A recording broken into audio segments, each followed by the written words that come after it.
Hello everybody and welcome back to Rebellious Menstruation. This video is a cloth pad tag, which I haven't done in a very long time.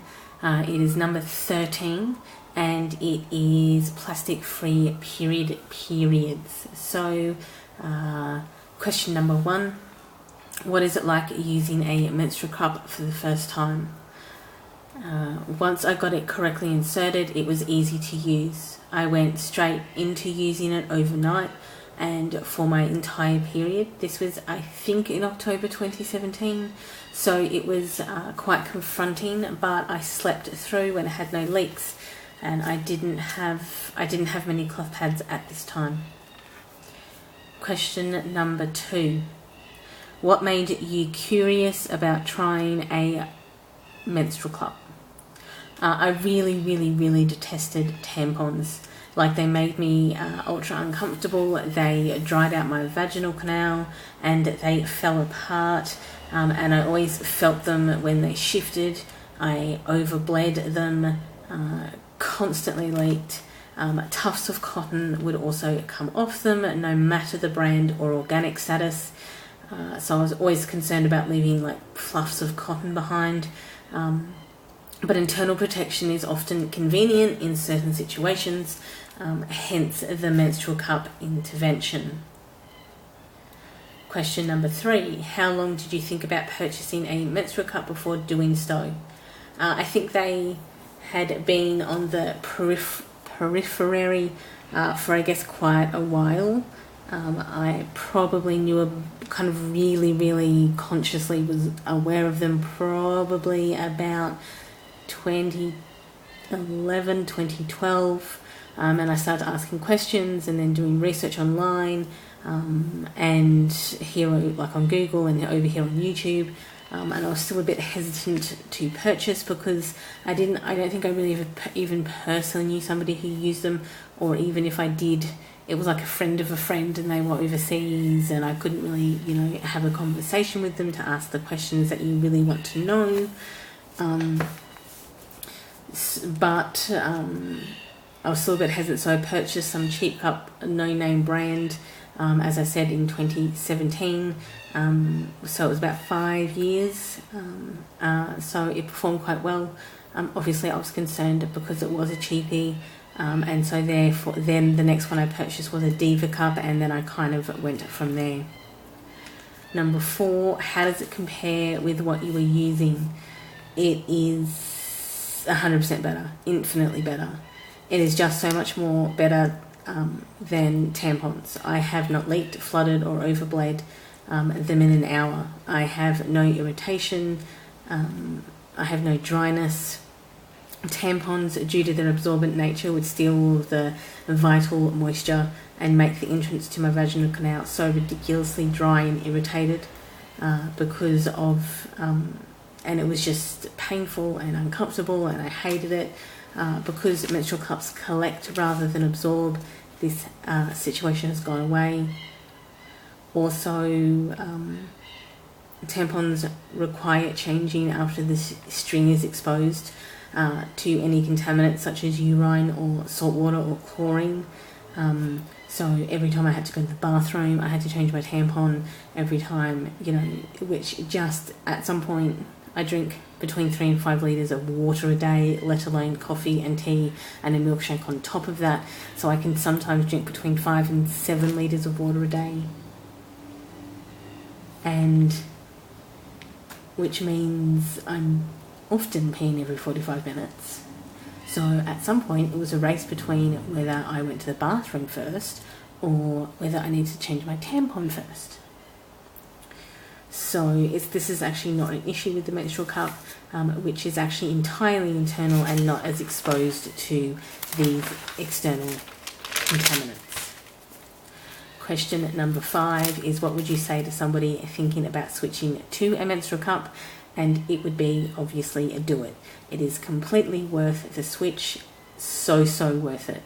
All of those horrible issues that tampons have, dryness, itchiness, cotton fluff, absorbent strings, soaking up external flora, disruption of vaginal bioflora is non-existent with a menstrual cup. Number 6, what is it like using a cloth pad for the first time? As it is fabric, it is like wearing a thick pair of underwear. It is not like wearing a nappy, and I have kind of no idea where these idiotic rumours started, or probably more offensive rumours started. It is a bit more movable than the single-use disposable pads due to the lack of adhesive on the back, but it was so far more comfortable, and the lack of adhesive on the back was solved when I discovered corduroy as a backup. Number 7 is what made you curious about using cloth pads. I hated plastic pads. They were crumply, sweaty, if misplaced would be sticky and crunchy to remove, would grip onto pubic hair and rip it out, and if you're not expecting a wax, then that's a problem. And it caused rashes on my vulva and thighs, and so this cloth pad choice became a really viable option. Environmentally, they are also a really big plus, and in the management of hygiene, as it's much more easier to control, and also it is much less smelling. I've never had a odour issue with cloth pads, as I always had odour issues with single-use plastic disposables. Number 8, how do cloth pads compare to what you were using? It is not really comparable, to be honest. Single-use disposables are so horrid.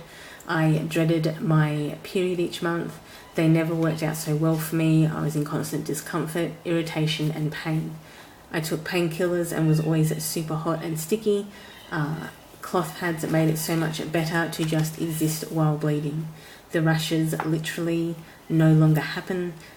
Like the periods I started using cloth pads, I have never had a rash again. I am no longer in constant pain, and I rarely need to take painkillers, as all the issues caused by single-use disposables no longer exist. The change has been amazingly significant. Question number 9 is, how long did you think about purchasing cloth pads before you did? Very similar to the menstrual cup answer, is about 5 years or so. I purchased cloth liners to replace the single-use disposables, U by Kotex sport liners that I had been using prior to that. I always used liners, but it also meant significant exposure to chemicals and vulva sensitivity. I found no difference between organic liners and non-organic liners in causing this vulva itchiness. Then I purchased obviously a menstrual cup, and I purchased cloth pads initially from eBay and then from Etsy, and off I went from there. Question number 10 is, what would you say to somebody thinking about the switch? And I would definitely recommend the switch over, especially if you don't like single-use disposables but don't like tampons or internal protection either. There are so many reasons, including reactions to single-use products, environmental costs of single-use disposables, including organics ranges, anti-consumerism, especially if you make your own. It is definitely life-changing, and I would always recommend it over single-use disposables. My own comfort was just such a difference. Question number 11, and the last question actually on this list, is, do you consider your period to actually be plastic free? To be honest, no. Nothing exists in isolation, so practically, no. Some, but not all, cloth pads have come in plastic Ziploc bags depending on the makers, and while I can still reuse these, it does mean that that plastic has been created, bought, sent, and all of those types of things, and will eventually end up in landfill. Some of the mailing bags that I have received have not been compostable, If you include washing, I haven't actually found any non-plastic containers for OxiClean. However, I have found a cyclic laundry detergent called the Dirt Company, which I will link at the end of this video. So you can, that's a cyclic one. I'm not going to go over it here, but I have found that, but I haven't found any non-plastic OxiClean. They still come in plastic containers. Some of my pads are PUL lined, which is obviously a manufactured liner. So not exactly. There is waste associated with the purchase and use of my cloth pads. For my actual cycle specifically, if I discount everything external to that, yes, I only use cloth pads, menstrual cups and period underwear. These are kept in reusable wet bags until washed. The menstrual the period underwear that I use comes packaged in cardboard and is sent in a cardboard box that is recyclable. So but the fabric is still, I think, like a polyelastane mix. So the fabric isn't, but the packaging in the posting of Lovelina underwear is actually recyclable. So, again, I only use cloth pads, menstrual cups and period underwear for my period, which makes in and of itself plastic free. These are kept in reusable wet bags until washed, or if you see my recent washing video, which I remade in January 2020, or kind of shot to show you an updated version, I keep it in a steel bin lined in a cloth bag. So questions will actually be down in the description box below for you to do your own video. Appearing up on screen will be the link to the cloth pad tag playlist and a subscribe button if you wish. Thank you for watching. Enjoy your morning, afternoon or evening, depending of course where you are in the day, and I will see you in the next video. Bye everyone.